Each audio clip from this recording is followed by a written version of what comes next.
I had still upwards of 2 miles to ride through incessant wind and rain to reach the village of Alcuescar, where the generals took up their quarters with the light companies of the division and some Spanish cavalry.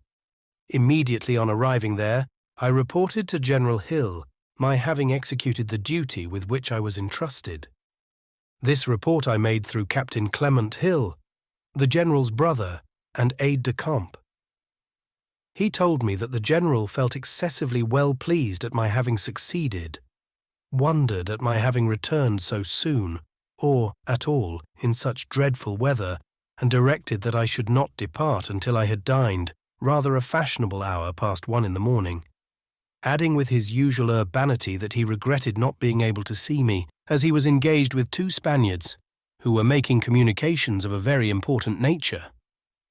Having swallowed some cold roast beef and a tumbler of port, I retired to the next house, where fortunately the light company of the 28th Regiment were stationed. Here I procured food for my wearied horse, but although steeped with rain, I could make no change in my dress, my baggage being upwards of 2 miles in the rear, where the regiment were encamped. Change of stockings I could procure, but my boots teeming with water I durst not take off, knowing that I should not be able to draw them on again. Shortly afterwards, the army from the camp came up and joined us. Company states being collected, the adjutant told me that the colonel remarked that No. 1, the company to which I had been attached, was not signed by me. I had previously fallen in with the light company. I immediately signed the state and fell in with the battalion company. I perceived that the colonel rather avoided me. All being prepared, the light companies of the brigade were ordered to advance. I could restrain my feelings no longer, and went to the colonel, reminding him of the promise which he made when I was unwillingly appointed to the command of a battalion company in Portugal, and repeated what I then said, that since October 14th, 1808, the day we marched from Lisbon under Sir John Moore, to the present time, the light company, although they had been innumerable times in fight, had never fired a shot, nor seen a shot fired when I was not present, and I trusted that I should not now be left behind. Oh, there it is, Mr. Blakeney. Everyone wishes to leave me. You are more respectable, commanding a company with the regiment, than second in a company detached. Being rather hurt at the, for the first time, cool manner in which he addressed me, I merely bowed and said that with whatever company I was ordered to serve, I hoped to be able to do my duty. The colonel rode away, but immediately returned and said, "Blakeney, I very well recollect my promise, but thought you would never mention it. I wished to have you near myself. However, I now speak to you as your friend. Do as you please, either join the light company or remain, but do not hereafter say that I marred your prospects, which on the contrary, I pledge you my honour I would most willingly advance."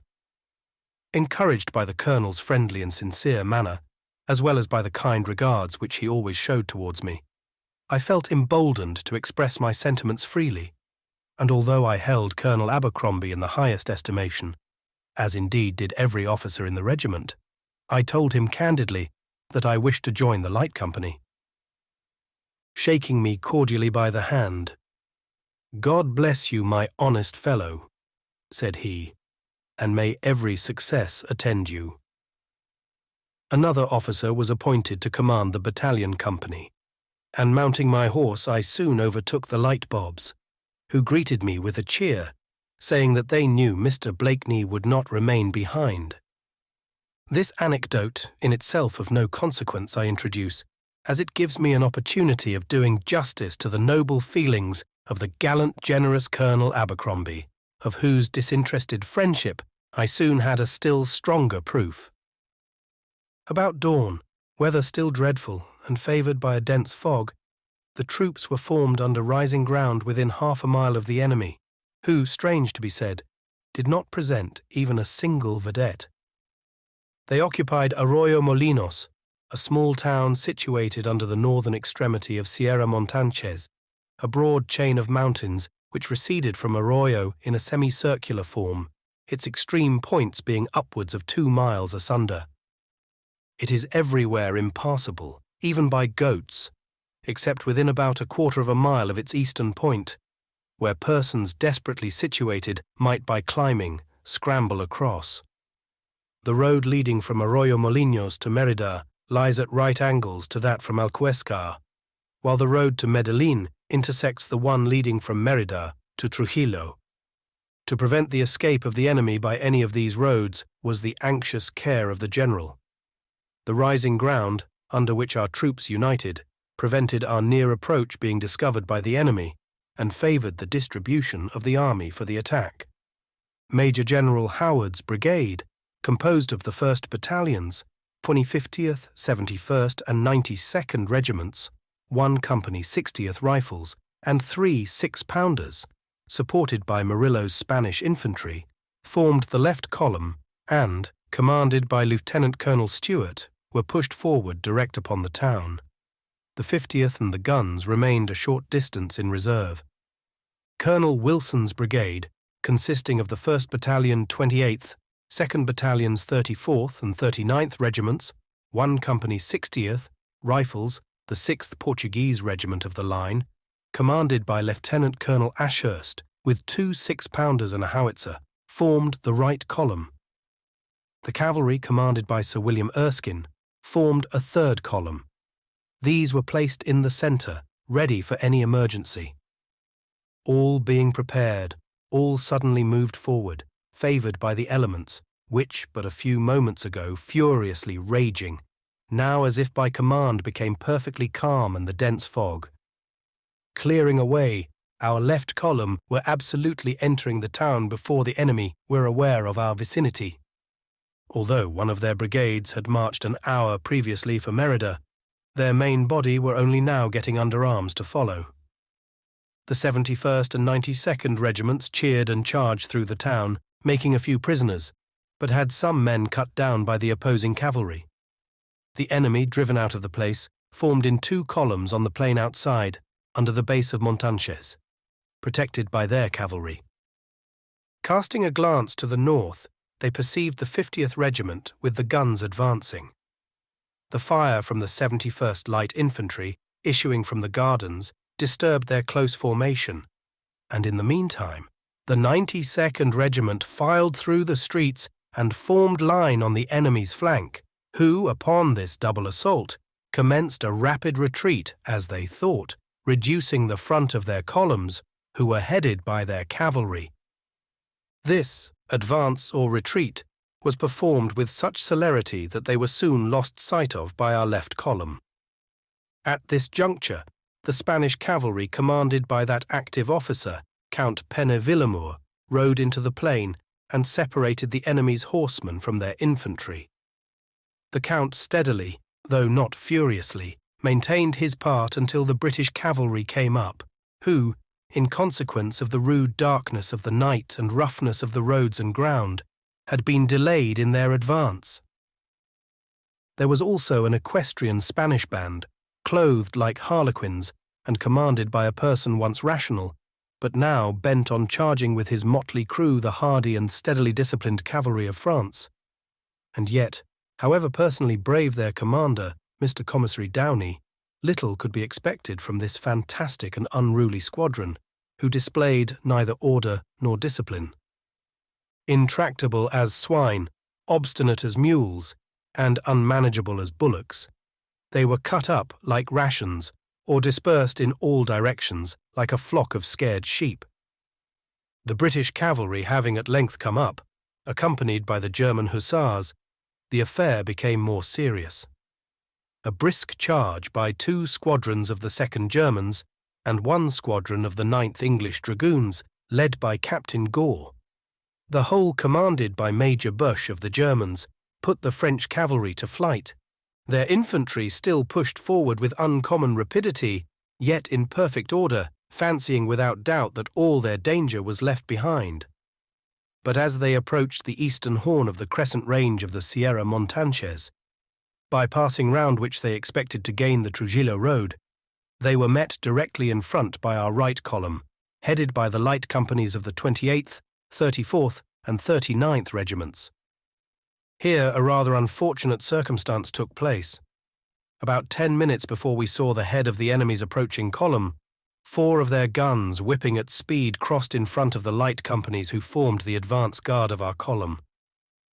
We were immediately ordered to follow and try to overtake them, and we consequently brought forward our left shoulders and attempted a double quick movement through ploughed ground, soaked by several days' previous rain, every step bringing the men nearly up to the knee in clammy mud. When we had made a mock run for 8 or 10 minutes, General Hill, who saw the movement, ordered us to desist, as the cavalry would take the guns. They were soon afterwards captured by the 13th Light Dragoons. We now brought up our right shoulders and faced the enemy's column, the head of which was by this time close at hand. A low ridge or rising ground was between us, and, the 28th Light Company leading, I galloped up the ascent, urged by the ambition natural to youth to be the first to meet the foe. In this, however, I was disappointed, for on gaining the summit I discovered immediately on my left General Hill with his aide-de-camp, the late Colonel Curry, attended by one sole dragoon. The Light Company came quickly up and commenced firing, the enemy not above 100 yards distant, upon which the general showed his disapprobation in as marked a manner as a person could do who never, under any excitement whatsoever, forgot that he was a gentleman. At this moment he felt highly excited. The enemy perceived it impossible to pass by us, and as our left column were moving up in their rear, every eye was casting a woeful look up the side of the dark and stubborn montanches, which forbade access. They saw no mode of escape. Becoming desperate, and arriving at where the mountain began to dip, they made a rush at the broad and high stone wall which ran along its base, and tearing open a breach, the head of their column, led by General Gerard, entered the opening at the very moment that the Light Company topped the rising ground and saw them. Thus did Gerard make his escape, which he could not have effected had we not been sent trotting after the guns, by which we lost upwards of 20 minutes' time. But there was still a remedy left, had it been taken advantage of, as will afterwards be shown. I observed the displeasure which our men's firing gave the general, who at the moment used the remarkable words, "Soldiers, I have done my duty in showing you the enemy. Do you yours by closing on them." Upon this truly eloquent and inspiring appeal, which must have fired the breast of the most phlegmatic, I instantly placed my cap on the point of my sword, and waving it over my head, I rode between the contending troops to prevent the Light Company from firing, exhorting them to come on with the bayonet, a weapon which they well knew from experience the enemy could never resist. The men whom I addressed, 28th Light Company, had fought at Barossa and Albuera, and some still there were of the hardy old veterans of Galicia. I mention the 28th Light Company, since they were the company who led and whom I commanded. They instantly obeyed the call, and I need scarcely say that the other light companies of the brigade were not less prompt. All knew the efficiency of the weapon mentioned, and knowing it came forward undauntedly, although at the moment the odds against them were fearful. The 3 companies could not muster 200 bayonets. The column to be charged amounted to nearly 1,500. As the captain of the company, not knowing the enemy to be so near, had remained behind to behold a charge made by the Harlequin equestrians, I had an opportunity of leading the 28th Light Company into the body of General Gerard's column, the head having unfortunately previously escaped through the breach in the wall. Having brought the company in collision with the enemy, and being a pretty fair fox hunter and well mounted, I jumped the wall, my horse carrying me stoutly over, although, with the exception of few and short intervals, I had been on his back for 36 hours. The wall being crossed, absurd as it may appear, alone I met the then head of the enemy's column. A scuffle ensued. I lost my horse and cap, but not my sword. My address to the Light Company, as well as what followed, was in the presence of General Hill, who as I write commands the army in chief, and I trust to escape a suspicion of exaggeration in my recital of what took place for however inclined I might feel to extol my own services on the occasion, anything I could allege would fall short of Lord Hill's testimony, stated in his letter to Lord Fitzroy Somerset, Military Secretary, dated Portalegre, November 24th, 1811. Soon after I crossed the wall, Lieutenants Potter, 28th, and Sullivan, 34th. Regiments at the head of some men of their respective light companies charged through the breach, now almost choked with French, when all who had not previously escaped were made prisoners. And Lord Hill may recollect that, whilst as yet only the light companies of Colonel Wilson's brigade were come up and engaged, his lordship made upwards of 1,000 prisoners, who threw down their arms, all or most of whom would have escaped, had not those companies undauntedly and quickly rushed forward. Had we been so fortunate as to come up 20 minutes sooner, General Gerard and every man in his army must inevitably have been taken. No military enterprise throughout the Peninsular War was more judiciously planned or more promptly executed. The light companies now pushed forward in pursuit of Gerard and the fugitives. Every yard we advanced prisoners were made. Having continued the chase to beyond the crest of the hill, I was amazingly surprised at seeing Gerard descending down the road leading to Merida, about 200 yards beneath us. He was accompanied by very few men, for the ground was broken and rocky and very difficult to pass over.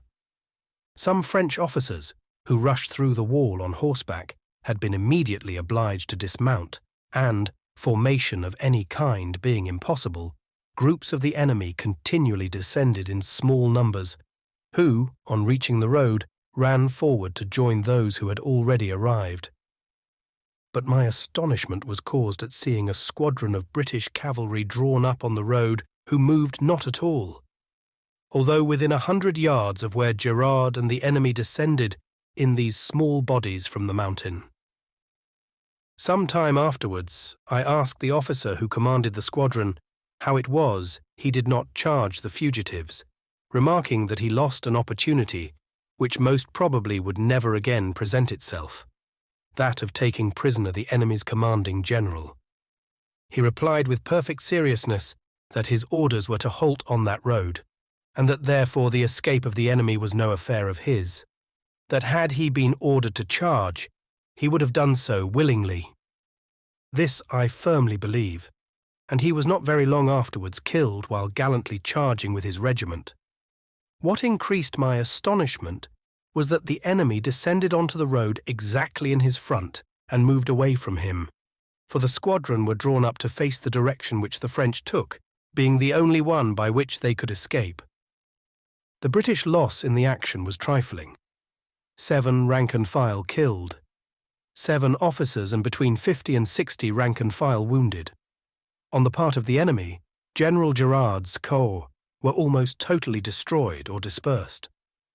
General Lebrun, Colonel the Prince d'Arenberg, both of the cavalry, Colonel André, Adjutant General, Lieutenant, Colonel Voirol, and another lieutenant colonel whose name I forget, Gerard's aide-de-camp, 1 commissary, 30 captains and subalterns, and upwards of 1,500 rank-and-file were made prisoners. The whole of their guns, wagons, baggage and magazines were captured. Their loss in killed and wounded could not be ascertained from the nature of the ground, but it must have been considerable. The light companies were firing during 4 hours, while they chased the fugitives up the hill of Montanchez and down the other side until we nearly reached the road. When General Murillo returned next morning, having continued the pursuit all night, he reported that, exclusive of those who fell on the plain, upwards of 600 dead or dying were found in the woods and among the mountains, in consequence of the severe fatigue which the army had suffered immediately before the Action, as well as the necessity of bringing the prisoners together. The light companies were called in. On arriving on the plain, I was not a little surprised at the general greeting I met from the whole regiment, who with the 34th had been some time in the plain. When the regiment had approached the breach in the wall, my horse was found in possession of a French soldier, and my cap at the foot of the hill where it had rolled down. I was consequently put down as either among the slain or made prisoner. And upon this, Colonel Abercrombie had said that he was excessively sorry for the circumstance, but that it was all my own seeking, because I declined remaining with him. The troops now entered the town of Arroyo Molinos, and I proceeded directly to the Prince de Arenberg's quarters, to which I was called by General Hill, who requested that I would accompany the prince to Lisbon, and this too at the prince's request. Upon my expressing an unwillingness thus to go to the rear, the general paid me a very flattering compliment, saying that had he not deemed it necessary to retire in a day or two at the farthest, he would not request nor even consent to my leaving the army even for a day, but that Soult's corps were advancing, which rendered it necessary for him to retire. Colonel Rooke, the adjutant-general, being present, asked me with what escort I would undertake the charge, and if I thought 20 men sufficient. I offered to be responsible for the prince's safe conveyance with 4 men and 2 dragoons. Rooke replied that he would double the number of infantry which he proposed, but could not grant a single dragoon. I then consented to go with a corporal and 6 men of my own regiment. He agreed to the number, but not to the regiment. The bulk of the prisoners were to be escorted by a suitable detachment of the 34th, and he could not break up a 2nd regiment. And so, with Corporal Hughes and 6 men of the 34th, I commenced my march for Lisbon. I very soon repented of having taken so small an escort, not on account of the prince, but of the French commissary, whom, at the particular request of the prince, I allowed thou unwillingly to accompany him. Had I foreseen the annoyance and danger which his presence caused, I certainly should have refused the request. In proceeding through the Spanish frontier, we passed through the same towns which Gerard occupied during his foraging, or rather marauding excursion immediately before, and it required all my exertions to protect the commissary from being torn to pieces. The peasantry collected round the houses, where we halted for the night, loudly demanding the commissary, and although I harangued them and pointed out the national disgrace that would attend any outrage committed on the prisoners, and the insult it would be to England whose prisoners they were, and consequently under her protection, still, I felt it always prudent to make the guard load in their presence and to place double sentries over the house, with orders, loudly delivered, to shoot any who should attempt a forcible entrance. Although the escort consisted but of 10 persons, the corporal and his party of 6, my servant Batman and self, and the prisoners amounted to the same number, viz., the prince, a captain of his regiment, his secretary, 2 cooks, his Swiss coachman, 3 other servants, and the commissary. Still, I allowed them all to carry arms. I felt no dread of their escaping, being fully convinced that they were much more inclined to remain my prisoners than think of escape, for they were fully aware that they would be torn to atoms by the enraged peasantry. Moreover, the prince, in whose honour I confided, held himself responsible for all. I remarked to the prince with a smile in the presence of the whole party that I felt certain his pledge was not endangered, stating the reasons above mentioned. Yet I told him plainly that if his authority were not sufficient to oblige the commissary, who was present, to keep more retired, and not with imprudent gasconade to present himself at the doors and windows and thus irritate an enraged population, I should reluctantly be compelled to make him a close prisoner and place a sentry over him, not so much for his safety as for that of others, whom I held in higher consideration. But although I gained my point, yet until I got across the Spanish frontier, I was in continual alarm, all owing to our graminivorous companion. Albeit though this commissary certainly was as impertinent and forward a fellow as I ever met with, still he could not in justice be held personally responsible for the outrages which drew upon him this general odium. For when he robbed the peasantry of all their grain, cattle and provisions of every kind, and as much specie as he could grasp, he acted under superior command. He was therefore but a simple machine. But the lower orders, solely interested in present good or evil, rarely investigate the remote cause which produces the present effect. The last Spanish town through which we passed was Valencia de Alcantara, and here I had the honour of reporting our arrival to the Captain General of the province, General Castanos, a fine, fat, jolly-looking fellow. Being about to quit the Spanish territory next day, the Prince and I entered into a conversation about the general character of the inhabitants. In allusion to the late action and the movements which led to that event, I warmly expatiated on the praiseworthy fidelity of the Spaniards, particularly those of Arroyo Molinos and Alcuesca, in never having communicated our near approach to the French army. The Prince replied that they did not use such fidelity as I imagined, for the night previous to the action, 2 Spaniards came to his quarters in Arroyo Molinos and informed him that we were much nearer than the French general seemed to be aware of. That upon this he immediately imparted the information to Gerard, who replied, "Prince, you are a good and active soldier, but you always see the English in your front, rear and flank.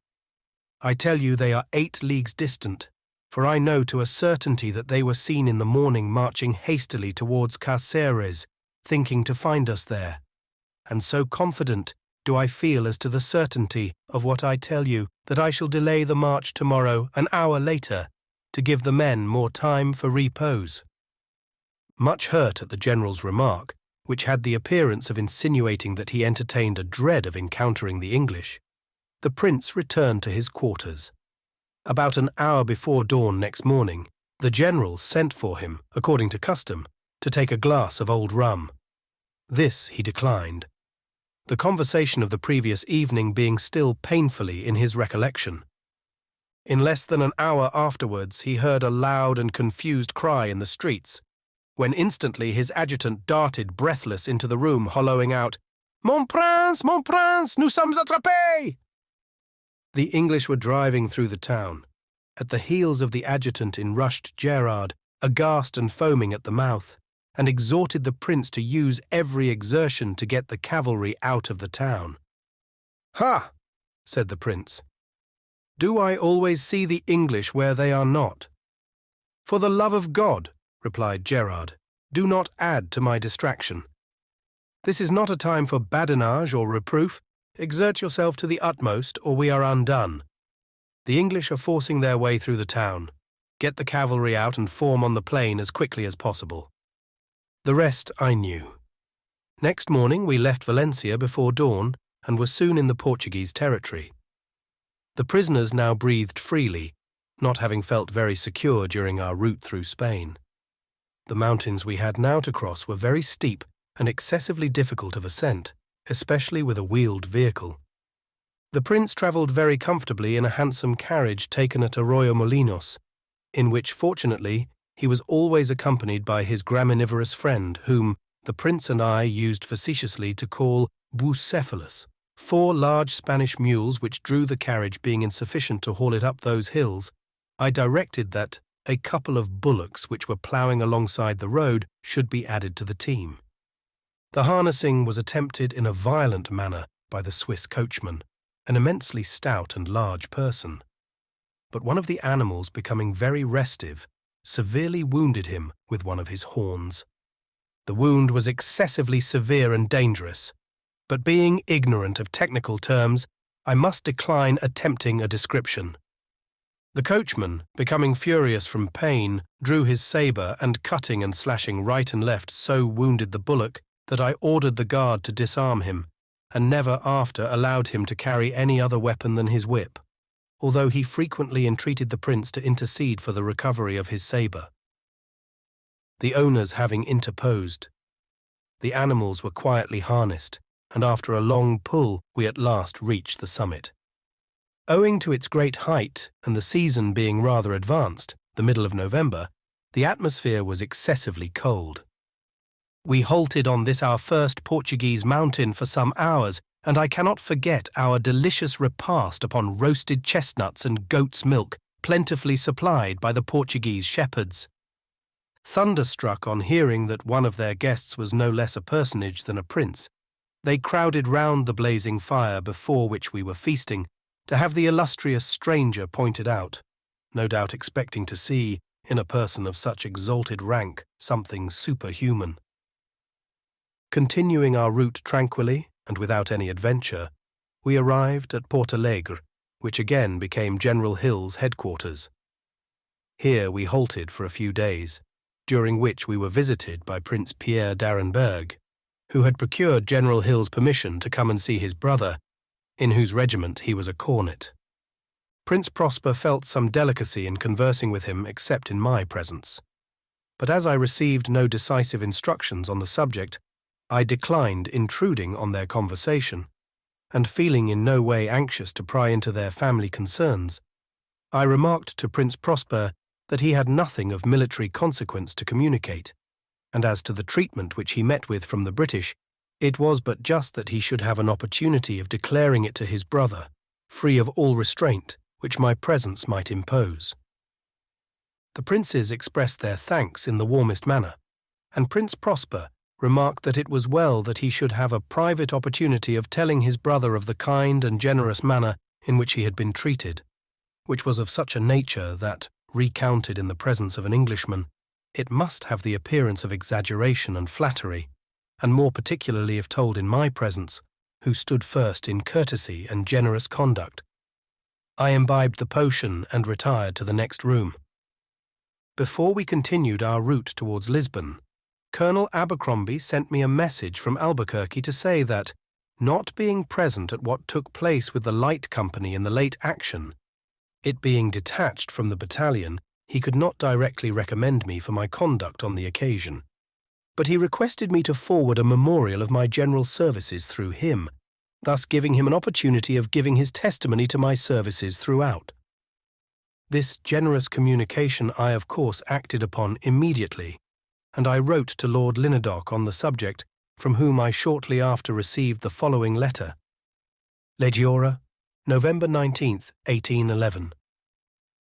My dear Blakeney, I did you all justice, I assure you, before at the Horse Guards, and have just written again to Colonel Torrens to remind him of all I said after Barossa, and to request that he will state my testimony to the Duke of York in aid of your memorial. Excuse this hasty scrawl, and believe me truly yours. Thomas Graham, Lieutenant Blakeney, 28th Foot. However flattering such a letter was to me, or must be to any officer however high his rank, when coming from such a person as Lord Lynedoch, yet it is not from motives of vanity that I give it publicity, but rather to reflect its true merit back to the pure fount whence it sprung. Any attempt at eulogy from so humble an individual as myself could add but little to the brilliancy which his splendid achievements throw around Lord Lynedoch. I shall therefore confine myself to saying, in the unsophisticated phrase of an old campaigner, that the zealous officer who willingly and conscientiously discharges his duty, though naked of other patronage or support, will always find in his lordship his most willing supporter and unswerving friend. Here will be seen an officer, high in rank and still higher in reputation, commanding a corps of the most uniformly victorious army which ever graced the military annals of any nation whatever, writing in familiar language to a subaltern officer, showing anxiety for his interests and using every exertion to forward his promotion from no other motive than the belief that he had fully discharged his duties to his king and country to the utmost of his abilities.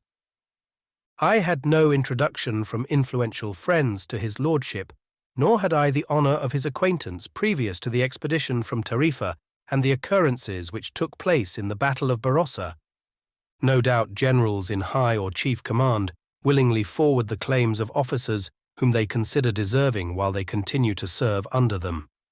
But I am ignorant of any other instance where claims on patronage have been invited and called for, such as in the letter written by Lord Lynedoch to Colonel Brown at Tarifa, requesting the name of any officer of the flank battalion under his command who had distinguished himself at the Battle of Barossa.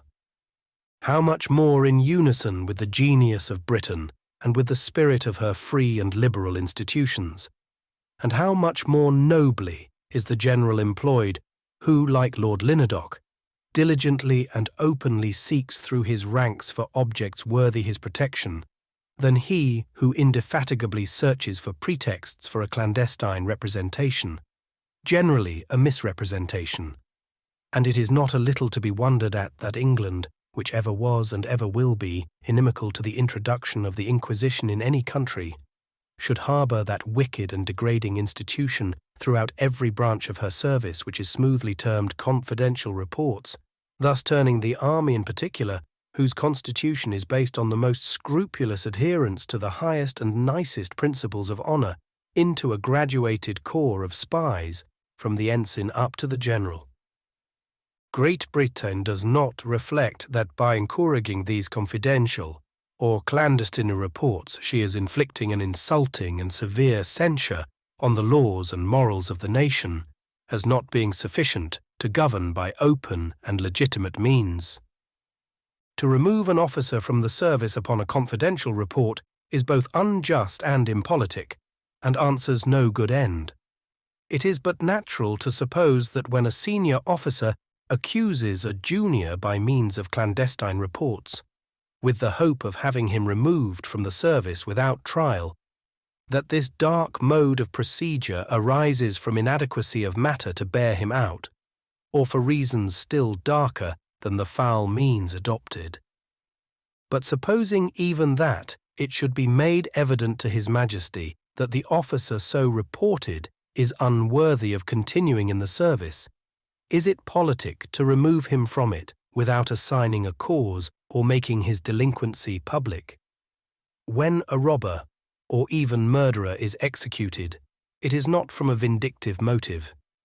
It takes place as a dreadful warning to deter others from committing a similar crime. Therefore, due punishment cannot be made too public, or its imperative necessity too strongly impressed on the minds of the people. The injustice of these secret proceedings was clearly shown at Malta in 1821, at which time I was quartered there. A commanding officer in the garrison so blackened the characters of a large portion of his officers through confidential reports that it was determined to have the greater number of them removed from the service. This was discovered by means of a lady of the regiment, who carelessly said to another that she would soon see the junior captain become the senior. This, being repeated soon, became known throughout the corps, when the officers fortunately arrived at the true cause of the threatened removal. Consequently, and very naturally, they spoke openly. To avert the evil, they asserted that tyranny, oppression, and falsehood had been used towards them. This coming to the knowledge of the commanding general, Sir Thomas Maitland, he ordered a court of inquiry. He clearly stated that from the reports which he had received from the commanding officer, he had intended to recommend that many officers of the regiment should be removed from the service. But in consequence of its coming to his knowledge that the commanding officer was far from immaculate, and that oppression or unfounded reports might have been resorted to, he thus gave the officers an opportunity not only to exonerate themselves from the charges alleged against them, but also to declare their grievances. What was the consequence? One subaltern was brought to court-martial by the commanding officer and was acquitted, but the commanding officer was brought to trial upon 22 grave charges, on 21 of which he was found guilty, and, as a matter of course, publicly dismissed the service. So much for confidential reports. Who can count the number of high-spirited, noble and gallant youths who have fallen victims, or whose prospects have been blasted through this dastardly mode of proceeding? It is the noble-minded and high-spirited alone who call for protection against such an iniquitous system. The fawning and servile are sure to escape, and not unfrequently with rewards. The duties of a commanding officer are manifold, and he who does not execute them with temperance, justice, and impartiality is not for that responsible post.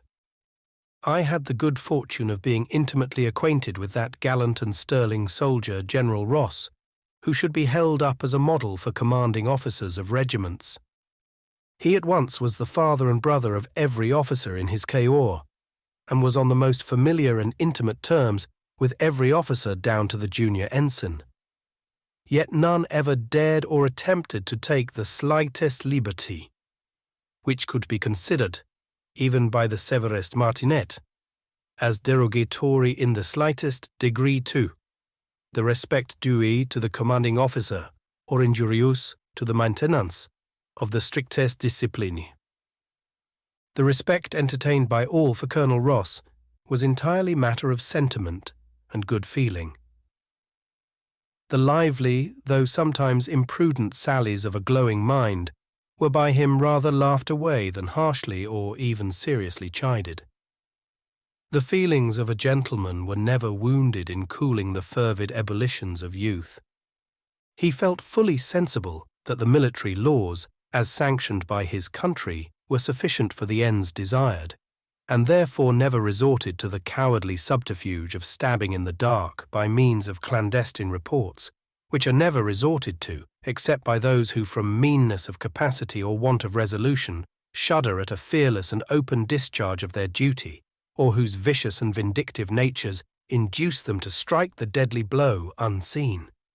Such a liberal and just commanding officer did exist, I know, in the person of the late General Ross when commanding the 20th Regiment, and such a commanding officer does exist, I have been told, in the person of Sir Edward Blakeney, commanding the Royal Fusiliers. After a short halt at Portalegre, Prince Pierre returned to his regiment, and we continued our route to Lisbon. On arriving at Abrantes, Prince Prosper was splendidly entertained by Colonel Buchan, who commanded there. The roads being here impassable for a carriage, that in which the prince travelled was left behind, and we proceeded in a comfortable boat down the Tagus to Lisbon, where we safely arrived.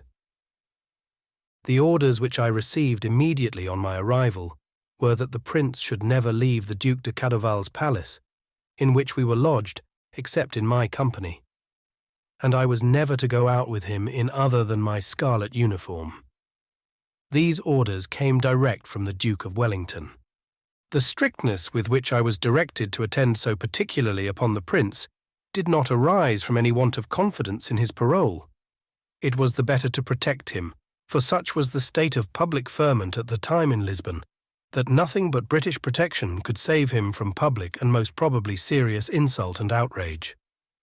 This state of general excitement was caused by reports in the Spanish papers, as also by the assertions of many Spaniards then in Lisbon, that when Ballesteros was defeated by the French at Ayamonte, the prince, who served there with his regiment of cavalry, cut many hundred Spaniards to pieces who were unarmed and who never carried arms in their lives. At his own particular request, I showed him the Spanish gazettes, in which his alleged cruelty was most severely reprobated. On perusing the papers, he remarked with a laugh, "How stupid these Spaniards in thinking that by thus abusing me they do me injury. The fools are not aware that the more they accuse me of cruelty, the stronger will be the conviction in the breast of the Emperor that I did my duty zealously. I merely asked if the Emperor required such mode of performing duty. A momentary reserve ensued. It was but of short duration. In truth, from the commencement of our acquaintance to our parting, we lived on the most friendly and intimate terms, and seemed more like two intimate young gentlemen of equal rank than simple Mr. and a serene highness. The prince was entertained by all the British authorities in Lisbon. On one occasion he was invited to dine with Major General Sir James Leith, but I was not included in the invitation. The prince would rather have declined, but I persuaded him to go and accompanied him to Sir James's house. Asking for an aide-de-camp, I gave the prince to his car, telling him that I expected that he would not return except accompanied by an officer. I then immediately retired. I was very happy at having this opportunity of going out to see some old friends. I had many, having been twice previously in Lisbon. On my return, which was rather late, I found the aide-de-camp asleep on the sofa, and the prince sitting by his side laughing. On awakening, He told me that he received Sir James Leith's positive injunctions not to quit the Prince until my return home, and he gave me a very polite message from the General, stating his regret that he was unacquainted with the mutual obligation that existed between the Prince and me, or he would certainly have invited me to dine.